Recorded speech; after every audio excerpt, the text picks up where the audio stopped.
Bueno, decíamos que teníamos muchas novedades en materia política que analizar, pero si querés empecemos un poquito por lo local, porque Misiones ya fijó fecha para lo que serán las elecciones provinciales del 8 de junio. Sí, Misiones fijó fecha. Es interesante un dato que tiene que ver con que, más allá del cambio en el escenario político a nivel nacional, pero no solamente el cambio en el escenario, sino también el cambio en las reglas electorales, porque en Misiones vamos a votar distinto de lo que vamos a votar a nivel nacional. Misiones decidió mantener la misma estrategia que viene manteniendo hace años. El desdoblamiento, sí, está claro, eso no es tanta sorpresa, pero también mantener la fecha. Siempre no se mueve de esa primera semana de junio, en este caso, bueno, el domingo 8, que es el segundo domingo del mes. Bien, allí vamos a estar por lo menos los misioneros eligiendo diputados provinciales, se recambia prácticamente el 50% de la legislatura. Sí, exactamente, cambian 20 de los 40 legisladores. El parámetro que hay que tomar no es la elección de hace 2 años, sino la elección de el año 2021. Es una elección intermedia, se van los legisladores que ingresaron en aquel entonces. Y bueno, la renovación seguramente buscará mantener la mayoría holgada que tiene en la Cámara de Representantes, pero también sí lo que empieza a jugarse son las intendencias para dentro de 2 años, porque se renuevan también las mitades del Consejo Deliberante de los municipios de Misiones, y ahí los nombres que empiezan a asomar, los recambios en las presidencias muchas veces de los consejos, bueno, terminan siendo para actores que de acá a 2 años pueden volverse más que relevantes y ser candidatos a intendentes en sus localidades. ¿Cómo llega una oposición parada para estas elecciones en la provincia? ¿Cómo llega la oposición? Sí, ¿o cómo lo ves? Tenés 2 escenarios para mí para analizar. Uno es un sector que sin lugar a dudas viene golpeado. Yo tomo de parámetro desde inicio del año pasado hasta mediados del año pasado, entre lo que fue el primer allanamiento a la familia Quisca, a la casa del hermano y del padre en realidad de Germán Quisca, diputado provincial por aquel entonces, y al momento de la detención, acá muy cerquita de Misiones, pero en la provincia de Corrientes. A partir de ahí hay una oposición que como mínimo queda quebrada, porque incluso opositores tuvieron que salir a repudiar ese accionar, ese comportamiento del diputado provincial, no un delito tan grave como es Masi, como es la reproducción y distribución de material de abuso sexual infantil. Y que ahora, dato aparte, el 31 de marzo inicia el juicio. Exactamente, que es inminente la llegada del juicio oral. Y después, con un actor que una vez que la figura de Pedro Puerta queda totalmente relegada, por más de que él siga siendo legislador provincial, por su sociedad con Quisca, al menos política, con la figura de un Martín Arjol, que podría ser hoy quien sea el referente, si se quiere, de la oposición. Pero también vemos en el radicalismo también con un rival histórico, aunque amigo de rato, como es Pepe Pianesi. Entonces, sin lugar a dudas, te encontrás con una oposición yendo al plano 100% político, ¿no? Fragmentadísima. El PRO prácticamente han quedado muy pocos jugadores o actores visibles. ¿Dónde? En el PRO Misiones. Sí. Sobre el PRO Misiones tienen bueno, Martín Gerling podría llegar a ser un poco la figura más relevante, ¿no es cierto? Tiene el grave problema de lo que fue la decisión del PRO a nivel nacional. Entre aquellos que de la mano de Patricia Bullrich, si se quiere de Petri, también han avanzado hacia, valga la redundancia, la libertad avanza, hacia la gestión oficial, y otros desde el PRO que en un principio simplemente apoyaban, pero que están debajo del ala o del esquema de Mauricio Macri. Se ha depurado tanto el PRO, fíjate esto que es interesante, Humberto Schiavoni supo ser presidente del PRO en un momento clave que fue la llegada de Mauricio Macri a la presidencia. Humberto Schiavoni fue presidente de la EBI en su momento, en la década de Ramón Puerta, luego le tocó volver a pasar por allí. Senador también de la provincia de Misiones. Se depuró tanto el PRO que hoy ya ni siquiera tienen un lugar de renombre a nivel nacional, pero se abrieron lugares para abajo al punto de que Martín Gerling hoy es autoridad, no es presidente, pero creo que está en segundo lugar en el PRO a nivel nacional. O sea, se han ido muchos nombres, la figura de Ritondo, la figura de Santilli, la figura de Patricia, la figura de muchos actores que se acercaron a Javier Milei. Yo creo que eso no impacta solamente en Misiones, sino que lo vamos a ver en muchas provincias. Compartir agenda con Javier Milei, pero no ser lo que es Javier Milei, los ha terminado dejando muy relegados y termina posicionando a la oposición, peronismo o kirchnerismo, y parecería ser que no hay lugar para otra figura allí dentro. Bien. Aunque aparecen en hechos hasta ahora aislados y esporádicos, los manes, pero vamos a ver cómo se va desenvolviendo eso a lo largo de la campaña ya a nivel nacional. Falta para esa, ¿no? Mientras tanto, el espacio libertario en la provincia de Misiones envuelto en un nuevo escándalo, o casualidad también, bueno, después vamos a hablar un poquito del tema nacional, pero con conflictos internos y denuncias fuertes en la provincia de Misiones. Sí, vos sabés que me parece que está bueno cómo encaramos la entrevista sin querer para llegar a este punto, sí, porque todo se termina cerrando en un plano 100% político. Las denuncias, también lo que se está diciendo en redes sociales, que es bastante picante, después tenés las denuncias y después lo que salen a decir en medios, pero todo es con fines políticos, Gastón. Todo termina siendo, no es casualidad que sea en este momento, porque el anuncio de las elecciones sigue el 8 de junio, pero son los plazos electorales de armarse las campañas, de armarse los temas, de los afiliados, obviamente. No encabezar. Y también el tema de la organización o del armado a nivel nacional, a cargo de una sola persona. Yo no sé si coincido, Gastón, pero me parece que es indiscutible la figura de Carolina Milei. Sí. Todos se desesperan por cerrar con esa persona, y a cambio, o en realidad por el hecho de no llegar o de no tener ese contacto, ese vínculo, se terminan generando este tipo de crispaciones o de internas. Yo sé que vuelvo a lo mismo, denuncias en redes sociales, como también en la justicia, declaraciones en diferentes medios, muy picantes algunas, pero todo se termina cerrando en cuestiones, o por lo menos resumiendo, en cuestiones 100% políticas. Bueno, hasta junio y todo se va a volver a enfriar. Sí, para resumir. Seguramente. Y ya pasando un poco al plano nacional y la imagen del presidente, salen algunos números, algunos sondeos que muestra que cae cerca de 3 puntos y el núcleo duro se reduce prácticamente un 20%. Y datos, por ejemplo, que reflejan que más de la mitad de los argentinos consideran que el presidente es autoritario y un 36% directamente lo tilda de fascista.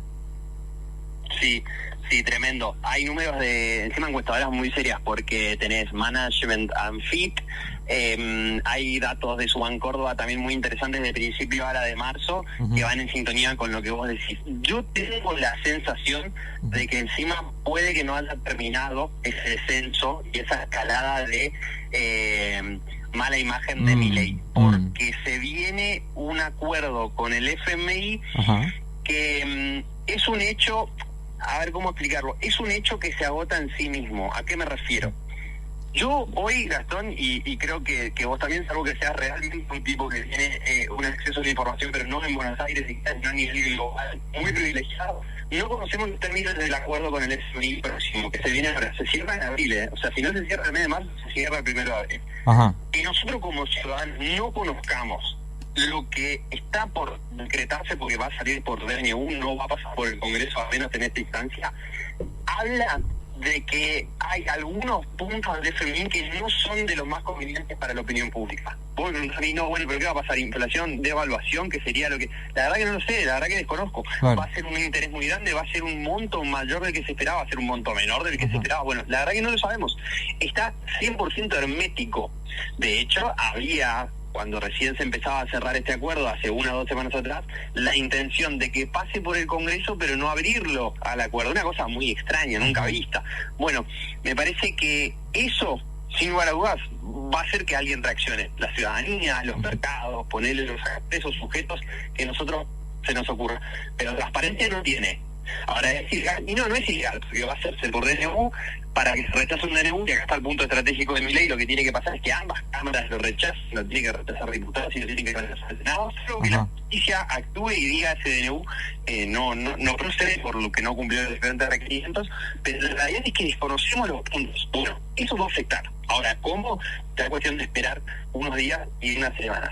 Volviendo al porqué de la imagen de Milei hoy, no salió ileso de lo que fue el Libragate o el Crypto Libragate, ponele el nombre que quiera, porque por más que nosotros, en términos generales, como población, yo me incluyo, carezcamos de cierto conocimiento técnico en términos de criptomonedas, lo que sí ocurrió es que entiendas más o menos del tema, a Javier Milei se le rompió posiblemente el índice mejor parado dejaba y que no le afectaba, que tenía que ver con el de la corrupción.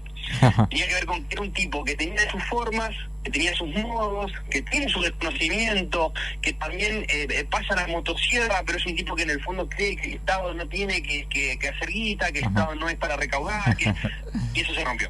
Sí. Algo pasó. Yo no entenderé mucho de cripto y de Libra, pero 100 millones de dólares le sacaste a las personas que encima ni siquiera son de Argentina, todas, la mayoría del extranjero, pero de verdad hiciste eso. Bueno, eso sin lugar a dudas lo marcó. Y ahora, ¿qué pasa? Como él está marcado por eso, empieza a perder mucha fuerza la batalla cultural. Sí, todo eso que se sostenía en diferentes formas está sostenido por la inflación controlada, está sostenido por el dólar pisado, por más que haya sectores, economías regionales, en Misiones, vos lo sabes muy bien, nosotros estamos hablando con una radio de Apóstoles, que exigen un tipo de cambio un poco más competitivo. Bueno, igual a mucha gente este dólar le conviene, esta inflación ni hablar. Ahora, cuando el acuerdo con el FMI por algo no se conocen sus cláusulas, cuando la imagen de Javier Milei empieza a tildarse un poquito con la corrupción, y encima se viene un año electoral donde vos decís, bueno, si en algún momento se tiene que adaptar la posición a nivel nacional, es en este, porque tampoco es que esté reaccionando muy del todo, bueno, ahora sí, se armó un cóctel interesante para ver cómo puede responder Javier Milei a lo que se le viene. Claro, y a nivel mundial se viene también en respecto a este escándalo cripto, se viene hablando mucho más de lo que se habla internamente en el país, las denuncias están avanzando y el candidato a premio de Nobel de Economía va quedando como el gran estafador a nivel mundial. Exactamente, ese era el punto. Era un tipo que él mismo se posicionó, y esto yo me acuerdo, y yo también en algún momento dije, che, qué locura, porque él se posicionaba como un faro libertario en el mundo. La realidad es que terminó siendo una figura, ponele que no fue el faro libertario del mundo. No, fue el Punga argentino, fue el Punga argentino en el mundo. El lugar que le dio Donald Trump en Mar-a-Lago, allá en Florida, el lugar que le dio Meloni en Italia, el lugar que le dieron en diferentes puntos de Europa y también de Latinoamérica. Voy a decir, bueno, Milei es un tipo. Ahora, toda esa referencia le terminó jugando en contra cuando pasó lo del criptoy, porque se hizo conocido mundialmente y terminó quedando muy pegado. O a la figura de un estafador, esto es un punto importante también. O es un estafador o es un tipo muy nabo. Sí, y ahí es donde también a él le hace mucho ruido cómo quedar, porque él no puede quedar como estafador, porque no puede quedar como corrupto, porque incluso hoy tiene causas abiertas en Estados Unidos, y finalmente Javier Milei llevó a Comodoro Pi en el juzgado de María Servini, delegado hoy por ella en el fiscal Tayano. Están investigándolo a Javier Milei por este caso de estafa. Ahora, Fede... No solamente quedó estafador, sino que también corre con mucho riesgo de quedar como un nabo, de quedar como un tipo que no entiende muy bien lo que pasó. Y que un pibito... Si no entiende, posiblemente ahí esté también además su mayor capital. Sí, y que un chico de corta edad que está haciendo sus primeros negocios o sus primeros millones en la timba financiera lo haya estafado. Una de dos. Que lo grave de eso es que no lo hayan estafado a él, sino que lo hayan utilizado, y que lo hayan utilizado también habla de que parte de su entorno le abrió la puerta. Por eso a mí no me llama mucho la atención desde el término político, aunque sorprende la actitud de Santiago Caputo, de interponerse en la entrevista y cortarla, de bajar de la Asamblea Legislativa e increparlo a Facundo Manes, porque ahí está funcionando el triángulo de hierro en su máxima expresión. Claro, desviando el foco. Creíamos que había fisuras en ese lugar, lo de Santiago Caputo, inmolándose por la causa, me parece que demuestra que no. Un tipo que salió, o ya sea porque él abrió la puerta o porque Karina abrió la puerta, de gente que vino a vender buzones, bueno, uno de los dos, pero se están inmolando en esta causa del Triángulo de Hierro. Me parece que la verdadera respuesta a cómo el entorno de Javier Milei facilitó esas reuniones, y ojo, facilitó, pero en la justicia se está investigando si no se jugó, y no se dan coimas en dólares para acceder a las reuniones con Javier Milei para que a cambio firme documentos. Gravísimo. Bueno, acá ahora está funcionando el triángulo en su máxima expresión. ¿Por qué? Porque por primera vez en 1 año y 3 meses vieron amenazado se vieron amenazados efectivamente ante el poder mediático, la opinión pública, la justicia, quien sea. Pero también quería hablar de otro de los poderes que prácticamente últimamente viene siendo cómplice y apoyando a todo lo que viene prácticamente imponiendo este gobierno, porque las cosas aquí parece en la ley del se vale todo es imponer prácticamente, y allí se ve también un Congreso que acompaña, un Congreso que vota a favor, un Congreso que por ejemplo dice vamos a auditar a las universidades públicas, pero a la hora de auditarlo a este estafador que tenemos en el sillón de Rivadavia, a la hora de investigarlo se tiran para atrás. O sea, ¿Están a favor de las auditorías o no? ¿Quieren transparencia o no? ¿Están en contra o a favor de la corrupción o depende de qué lado viene la corrupción, les molesta o no? No, bueno, das en la tecla en este último interrogante que planteas. Yo creo que todos son válidos, pero este último es, bueno, nosotros vamos a hacer como el símbolo de la justicia, ¿viste? La estatua que sostiene la balanza, pero que también tiene la venda. Vamos a hacer totalmente claro. o vamos a levantar la venda para ver de qué lado viene el hecho de corrupción. Esos números que hablamos al principio de la entrevista están buenos porque también te demuestran muchas veces dónde está radicada la confianza de la opinión pública, del pueblo, en este caso de la sociedad. Y lamentablemente el Congreso no es hoy uno de los espacios más valorados. Es justamente, probablemente muy cerca del Poder Judicial, uno de los espacios que la gente menos confía. Por una serie de motivos que vos lo sabés también igual que yo, que tienen que ver con el retraso en las leyes, con lo que se discute, con los asesores, con los sueldos que cobran. Un senador está cobrando entre 8 y 10 palos en una economía que está estancada, porque tenemos una inflación controlada, pero eso tiene un costo. Bueno, es una economía que está estancada. Hay gente que está cobrando 8 o 10 millones. ¿Cuánto tiempo sesionan? ¿Cuántas veces al mes? Partir de esa base y encima terminan ocurriendo votaciones, casos en los cuales se ausentan, de algún momento o de a ratos ves que se juzga de una forma la corrupción hacia un lado, pero sobre el otro no se mira. Casos como el de Cuider, que termina en Paraguay. Hoy está detenido en Paraguay un senador nacional. Sí. O sea, porque está pasando tanta cosa en Argentina, nosotros no olvidamos este detalle. Y Fede, no es un senador cualquiera, Muchísima guita en dólares frescos. Bueno, está detenido en Paraguay en este momento un senador nacional. Pero después tenemos casos como el de Ritondo, a quien a su mujer le encontraron propiedades en otro país también por 2 palos, $600,000 afuera. Bueno, ¿qué está pasando con los legisladores que están manejando estos montos de dinero completamente en negros o que abren sociedades al efecto de este tipo de secuencias? Y encima no estamos haciendo lo que es el Congreso prima facie, digamos, que es el organismo de contralor del Poder Ejecutivo, porque los 3 poderes tienen esa función, la de controlarse mutuamente y de dejar muchas veces que pasen circunstancias sin siquiera levantar la mano para oponerse. Y después, bueno, tenés situaciones, la más gráfica de todo, lo de la Asamblea Legislativa, la ausencia de la parte del peronismo, lo que pasa con Manes, bueno, nada, sí, me parece que hay un porqué de por qué soy uno de los espacios o poderes del Estado más repudiados. Y te voy a preguntar ya para ir finalizando también, Fede, un poco cómo ves el ánimo social, cómo está el caldo hoy social, porque yo no puedo pasar por alto y me imagino que muchas personas que ven las imágenes de cómo los cagan a palo a los jubilados afuera del Congreso, que no les genere nada, que no se sientan empatía, que no sientan que mañana somos nosotros los jubilados, mañana somos nosotros los que vamos a estar allí, o que esa puede ser mi abuela o que ese puede ser mi abuelo y que le esté pegando la policía. Estas cosas, ¿cómo van a impactar en lo que es la imagen de un gobierno que sin duda viene desde que asumió con mano dura? Sí, ese mismo policía que ejerce esa violencia va a ser un jubilado también, ¿no? Claro. Va a ser un retirado en algún momento. Una inflación controlada, decíamos hoy, pero con muchos recortes, sobre todo en el sector jubilado, porque es una receta típica de gobierno neoliberal. Esto de acercarse a recortar a los colectivos que menor capacidad de organización tienen. Bueno, los jubilados están haciendo, ese grupo que se reúne una vez a la semana para protestar en el Congreso está haciendo algo innovador. Y atento con lo que va a pasar el miércoles. ¿Sí? ¿Perdón? Atento, digo, con lo que va a pasar el próximo miércoles, con la convocatoria que ya hay. Claro, exactamente. Algo innovador en el sentido de vamos a demostrar a este gobierno que la capacidad de organización sí la tenemos y se van a tener que arrepentir de los recortes que han ocasionado. Pero si vos me permitís, y sobre todo porque estamos hablando con una radio tan importante de Apóstoles, te voy a traer otro caso de otro colectivo que hoy está muy presente en nuestra provincia, que tiene que ver con los compañeros yerbateros. Sí.